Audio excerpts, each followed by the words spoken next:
I attended the wedding of a coworker's junior, expecting joy and celebration, but instead found myself at the receiving end of ridicule. The bride openly belittled those she deemed less educated and financially disadvantaged, including myself for dropping out of school. Shockingly, my colleague, the groom, echoed her sentiments, mocking me alongside her. In that moment, I resolved to remove them from my life entirely. But rather than dwell on their ignorance, I chose to seek support elsewhere. Brace yourself, for I vow to demonstrate the folly of judging individuals solely by their educational background. I'm Gwen, 32 years old, hailing from an average family where both my parents worked hard to make ends meet. Unlike most of my peers who were focused on high school, I was on the hunt for employment. While my parents were college graduates, I was eager to dive into the workforce right away. Initially, they were puzzled by my decision, but eventually they rallied behind me, recognizing that it was my life to chart.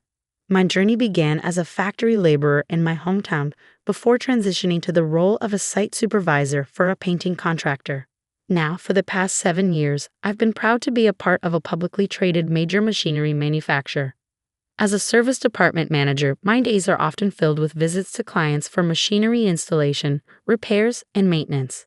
Today is no different, as I gear up for another round of these tasks. As I merge onto the freeway in the company car, my work phone buzzes with a call from the office.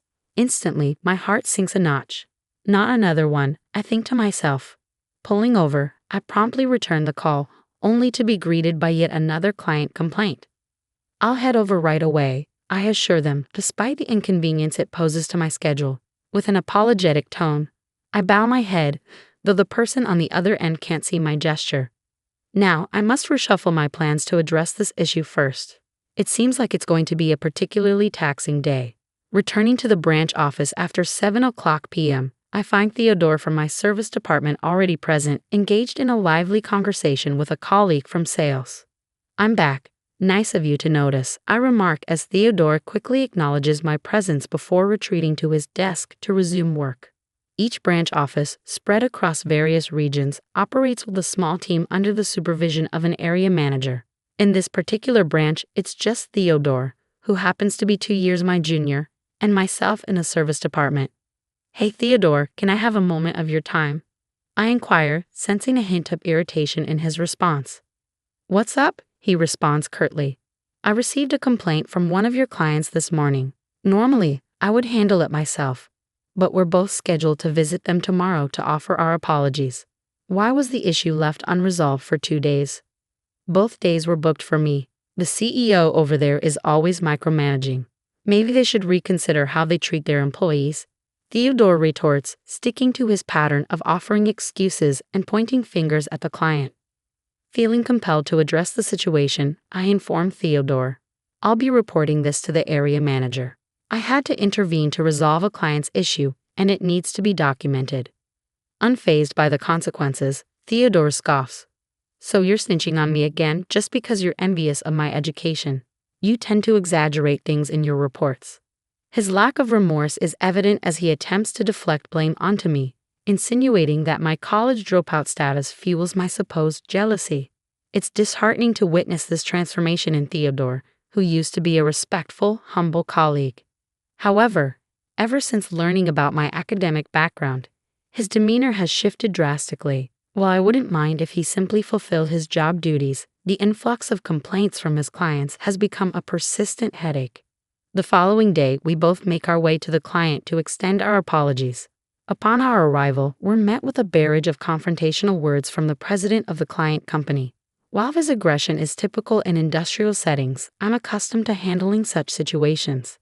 However, Theodore, lacking field experience, remains silent, seemingly unsure of how to respond.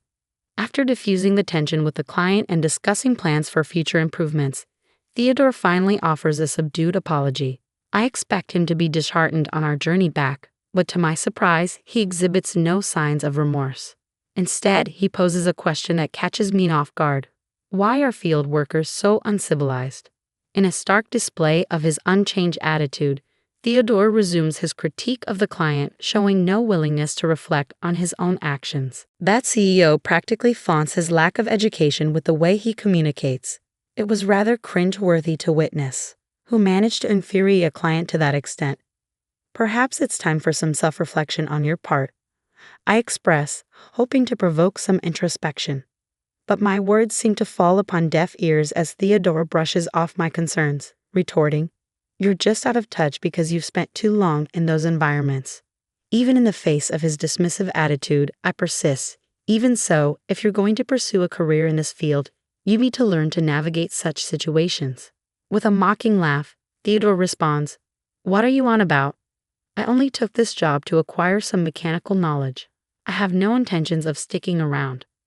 Typically, individuals like Theodore would spend 2 years in service before transitioning to sales. However, Theodore has surpassed this timeframe, clocking in 3 years in the service department. Given the abundance of complaints against him, it's unlikely anyone would consider promoting him to a sales position. Yet Theodore remains steadfast in his belief that the negative reports stem from my supposed jealousy. If that's truly his perspective, then it becomes even more imperative for him to excel in his service role and demonstrate genuine commitment to the clients. But how can one expect sincerity from someone whose attitude is consistently poor? It's a futile notion. Perhaps I could overlook his behavior if he possessed a similar level of professionalism as myself. However, in light of the circumstances, I find myself unable to engage with Theodore any further. During a business trip tasked with setting up machinery, I encountered unexpected glitches during the test run, necessitating an overnight stay to address the issues. The following day, with limited staff available at the branch, we relied on assistance from neighboring branches for crucial tasks like this. As I searched for a nearby place to dine near the hotel, I heard someone call out to me, "Hey, what's going on?" I turned to find Theodore, accompanied by a woman, approaching me. "Oh, hello, Theodore. Good evening," I greeted him warmly, extending my hand in greeting to the woman beside him, who accepted it without uttering a word. "This is my girlfriend, Selena. She's a local," Theodore proudly introduced her, his tone tinged with an air of superiority. Though I felt a sense of familiarity upon seeing her, I brushed it aside. Invited to join them for dinner, I accepted Theodore's offer. As we placed our orders, Theodore couldn't resist boasting, "In fact, we just got engaged." Selena graduated from the same college as me, and her family holds considerable wealth in the local area. She's definitely on the fast track to success. It became apparent that the reason for the dinner invitation was Theodore's desire to showcase his fiancée. However, Selena's demeanor left much to be desired. She barely acknowledged my presence, avoiding eye contact and offering only intermittent nods to Theodore. As dinner drew to a close, Theodore monopolized the conversation, leaving little room for others to contribute. When he excused himself to visit the restroom, I found myself alone with Selena. Breaking the silence, she spoke with a hint of chilliness in her voice. "I've heard quite a bit about you from Theodore." Her gaze bore into mine, suggesting that Theodore hadn't been singing my praises. "You seem to believe your managerial role is significant just because you've been with the company a bit longer. Could you please refrain from hindering Theodore's career?" Acknowledging her perspective, I replied calmly, "Certainly, the role of manager is attainable through years of service and commendable performance. As our direct boss is also Theodore's area manager, I understand my position as a senior colleague." Recognizing the futility of further discussion, I chose to let the matter rest. Upon Theodore's return, he avoided making eye contact and proceeded as though nothing had transpired between us. As I was bidding farewell, I casually inquired about our work plans for the following day. Theodore mentioned he'd be lending a hand at our branch. Despite sensing something amiss, I refrained from probing further, mindful of Selena's presence. The next day, I proceeded with troubleshooting the test run as scheduled, only to find Theodore absent. Feeling uneasy, I discreetly approached the area manager, seeking clarity on Theodore's whereabouts. Upon investigation, it surfaced that on the day I encountered Theodore and his girlfriend, they were supposed to be on a business trip requiring an overnight stay. This revelation pointed to a clear case of misrepresentation. Handing over the matter to the area manager, I stepped back. Sometime later, news of Theodore and his girlfriend's impending wedding circulated. Despite not receiving an invitation, I felt a sense of relief. However, a week prior to the ceremony, the area manager unexpectedly requested my attendance, serving as a replacement for Theodore. Originally slated to deliver the main speech at the wedding, Theodore and his girlfriend found themselves unable to attend, leading to a last-minute request for me to step in. Initially hesitant, I relented upon learning they had shown up. On the day of the wedding, I arrived early and unexpectedly encountered Theodore and his girlfriend on my way to the waiting room. Their surprise was evident as Theodore proceeded to make a condescending remark. You know, my elite friends and I all boast degrees from prestigious universities and hold positions in top-tier companies. I didn't think you, a dropout, would quite fit in, hence why you weren't invited. Unfazed, I calmly informed them. I've been asked to speak on behalf of the area manager, who will be arriving late. Once they're here, I'll step aside. Their expressions turned pale at this revelation. Seemingly threatened by the prospect of a dropout delivering a speech, Theodore attempted to assert dominance. Are you trying to embarrass me by having someone like you speak? If the area manager can't make it, there's no need for a speech. Leave now, he commanded. Cut ties with my husband, you uneducated pauper, his girlfriend interjected, the laughter that followed echoing through the corridor as they disappeared into the waiting room, leaving me stunned. A surge of unfamiliar emotion coursed through me, causing tremors to ripple through my entire body. If severing ties was what they desired, then so be it. I opted to keep a low profile, biding my time until it was my moment to speak. At last, the opportunity arrived. Summoning a deep breath, I approached the microphone, mindful of Theodore and his girlfriend's piercing glares, silently urging me to depart. Ignoring their silent demands, I began my speech. Congratulations on your wedding. But if you expected me to stick to the usual pleasantries, you're gravely mistaken. Theodore's performance in his role isn't exactly praiseworthy, but on this celebratory occasion, decorum demands that I offer only the highest commendations. With forced enthusiasm, I addressed the room. To our esteemed graduate, Theodore, I must say, your ability to amass customer complaints at work is truly remarkable. Your unwavering arrogance and refusal to accept responsibility, always quick to shift blame onto our clients, truly highlights your resilience. I must admit, I am consistently astounded. Before I can continue, a sudden interruption disrupts the atmosphere. Standing up beside a visibly flustered Theodore, his partner interjects, "Stop it now. You were supposed to sever ties with Theodore. Cease this bullying." Despite the commotion, I press on with my speech, albeit with a touch of irony. Our distinguished graduate, Theodore, certainly knows how to leave an impression. He's been fabricating business trips to spend time with her and fraudulently claiming expenses for it. It's a blatant case of embezzlement, I assert, my tone firm and unwavering. Cut it out, you're fabricating all of this. Theodore's face flushes crimson with anger as he advances towards me. His partner joins in, her voice echoing through the chaos. What evidence do you have for these accusations? Are you out of your mind? As the room spirals into pandemonium, the MC nervously intervenes, urging me to cease.